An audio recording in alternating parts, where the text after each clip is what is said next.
हे सगळे बघा। मग जर आम्ही सांगतोय म्हणून तुम्हाला कोणा दबावपोटी जर तुम्ही आम्हाला वाळू चोरी सुरूच। महाराष्ट्र नवनिर्माण सेनेने याबाबतची व्हिडिओ दाखवून देखील प्रशासन अजूनही गप्पच।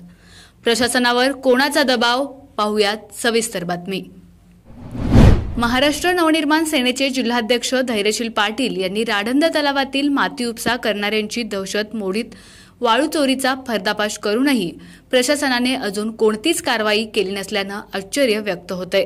जिल्हाधिकाऱ्यांपासून तलाठ्यांपर्यंत सर्वांनीच या तलावातील काळ्या सोन्याच्या चोरीबाबत तोंडावर बोट ठेवले। शासनाच्या गाळमुक्त तलाव योजनेतून राणंद तलावातील गाळ उपसा मोठ्या प्रमाणात सुरू आहे, परंतु गाळयुक्त शिवार करण्यासाठी मात्र या मोफत गाळ उपशाबाबत शेतकऱ्यांना मातीचोरांच्या विरोधात लढावे लागत आहे। या तलाव परिसरातील राणंद, शेवरी, सोकासन भागातील शेतकऱ्यांनी मागणी करून सुद्धा मातीचोरांच्या तावडीतून शेतीसाठी माती मिळेना। त्यामुळे ही योजना नेमकी कुणासाठी? मातीचोराबाबत संपूर्ण माहिती महाराष्ट्र नवनिर्माण सेनेचे जिल्हाध्यक्ष धैर्यशील पाटील यांनी देऊनही प्रशासन गप्प का, असा प्रश्न उपस्थित होतोय। माती उपशाबरोबरच राणंद तलावातील वाळूची मोठ्या प्रमाणात चोरी होत असल्याचा व्हिडिओ मनसे जिल्हाध्यक्ष धैर्यशील पाटील यांनी तहसीलदारांना सादर केला।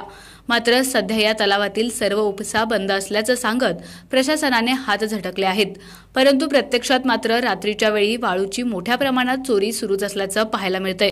त्याचे सुद्धा व्हिडिओ फुटेज उपलब्ध असून थेट प्रशासनाला दाखवून देखील अजूनही सगळी यंत्रणा शांत आहे। शेतकऱ्यांना गाळापासून वंचित ठेवणाऱ्या व गौण खनिज चोरांना नेमकं पाठबळ कोणाचं, असा प्रश्न उपस्थित झालाय। आपला आवाज न्यूज नेटवर्कसाठी एकनाथ वाघमोडे, दहिवडी।